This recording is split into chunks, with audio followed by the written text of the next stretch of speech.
Part 6. You couldn't make this up, could you guys? You couldn't make it up.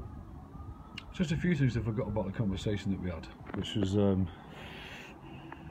interesting to say the least. A couple of things that he said. He said, "Oh, you wouldn't show your face.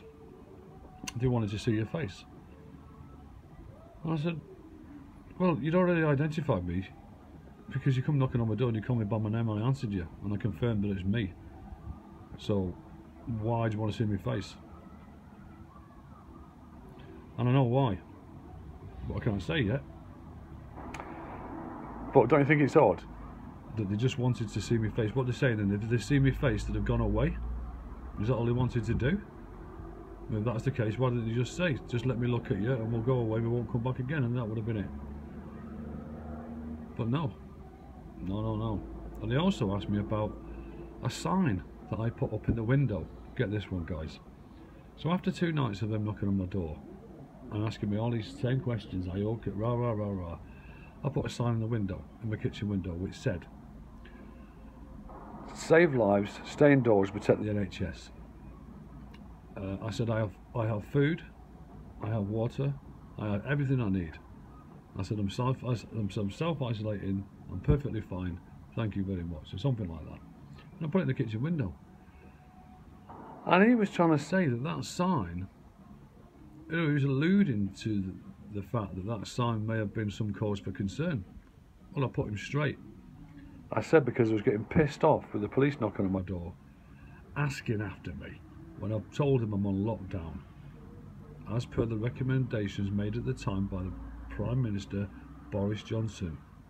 Stay at home, save lives, protect the NHS. And that's what I've been doing. I think I was into day 7 or day 8, I can't remember. But I took the warning seriously. I did not put anybody in danger. No member of the public was in danger of me being on lockdown.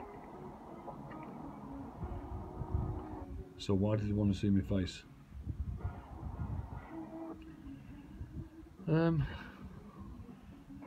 Yeah, I've not asked for anything yet. This is the kind of like the first-ish sort of contact with him, because to be honest with you, when I got out of hospital, I just needed a break. You know what I mean? I just wanted to be left alone. That's it. So, well, it is what it is now. We're here now, and I will be making all those requests. And thanks to Richard, I will be clicking on that link, and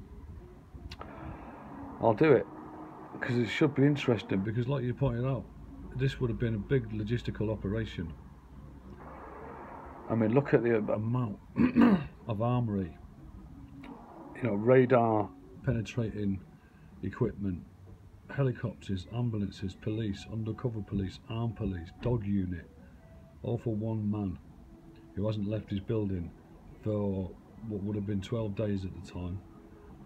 No criminal record, nothing. And he had 3 months to execute that warrant. But he couldn't answer me as to why they tried to gain access on the first visit, and why the officers from his own station, I said this operation came from your station, the one you're sat in now talking to me from. So why can't you tell me? And I suspect that the first 4 or 5, and I'm going to say 5, I'm guessing, because I don't forget I've just seen them passing the window. But there was more than 3. And they all had blue shirts on and blue gloves. Now, none of them had a body cam on, or a police hat. Not from what I could see anyway. So they were expecting a bit of rough and tumble, I would imagine. And what have they got gloves on for anyway, if they've got no mask on? Are they expecting blood or something? You know? It's just a bit, you know.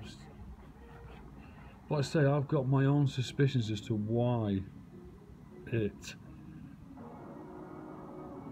happened. It's just, there's many things. It's difficult to put your finger on one thing, but put it this way, like I said, there's always 3 or 4 options, and it's just a matter of knocking a few off and getting down to the last 2, I suppose. But like I say, that's going to have to be another part, because that's another story entirely. You know, but getting back to the first visit, they were desperate for me to open the door, because they were going to grab me. There's no doubt. If anyone's got any doubt about that, well, I don't know what planet you're living on, because 4 or 5 officers turn up at your door with a woman, and they're not there for a casual conversation, just to really genuinely check on my welfare, are they? And asking if I've got symptoms at the time of this disease is a little bit odd, I would say. Any right thinking person would think it was rather odd. And I refused to show my face for the whole time, and I managed to hold off an army, a small army of people who were trying to extract me from my flat and discredit me and make me look like I was crazy, because that's exactly how it would have looked. And I would have also been on CCTV camera, which I've complained about, which is pointing at my door. Some of my subscribers know I put a complaint into the letting agents. I've also requested properly that my images are removed as in pixelated. I've also requested the GDPR compliance form, if you like. They had to fill in before they installed the camera that's pointing at someone's private property.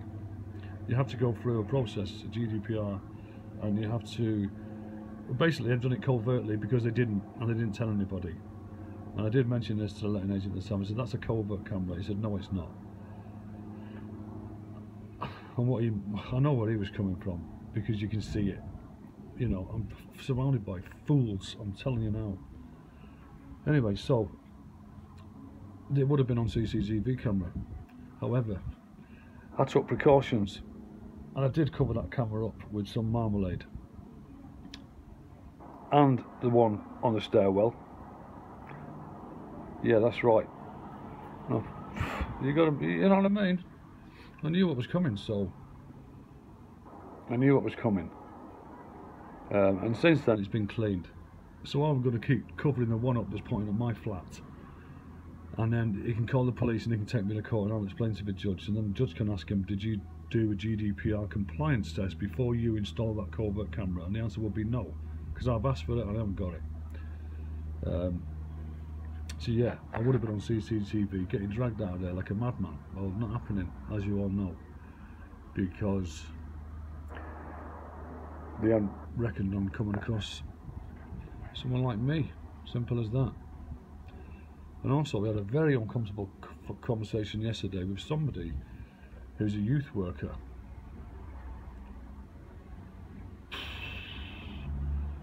I think I better leave that there. But anyway, yeah, and as for the officer saying when I jumped, or referred to a jump in this whole incident, that did obviously get a response from me, because that is not true. Clearly not true, because if I would have jumped,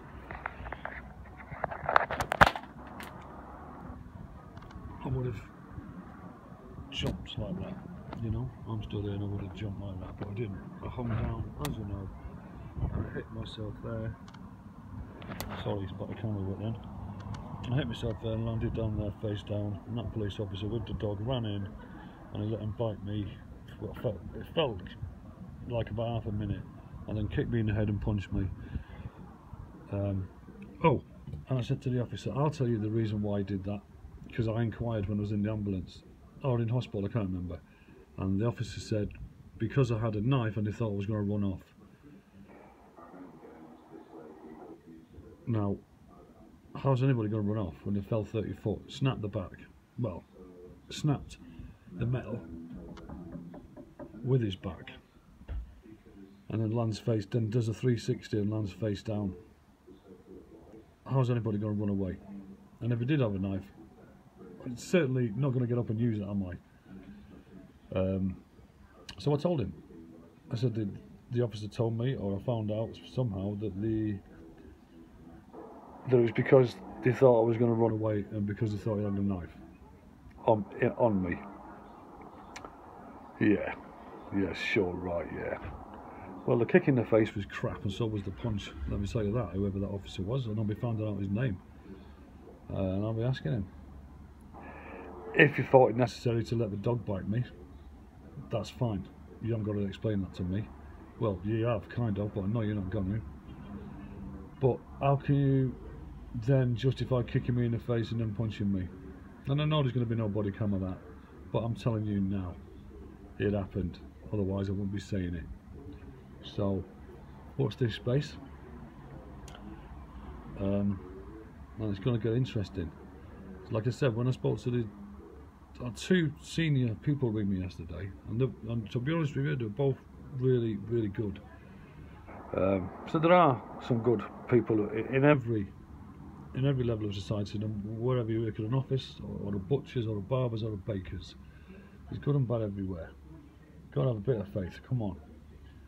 Anyway, I'm normally a good judge on the telephone. These guys seem genuine. The guy today, he think he was like a lamb to the slaughter. The first questions I asked him was, can I have the name of the officers? He said, okay then, well let me get back to you then with that information if that's what you want. And I said, whoa, hang on a minute. Hang on a minute. Fill your quill up, young man. Yeah, I mean, what? I felt sorry for the poor fella, really. You know what I mean? Because, whoa, whatever's gone on in that station, I think some officers have acted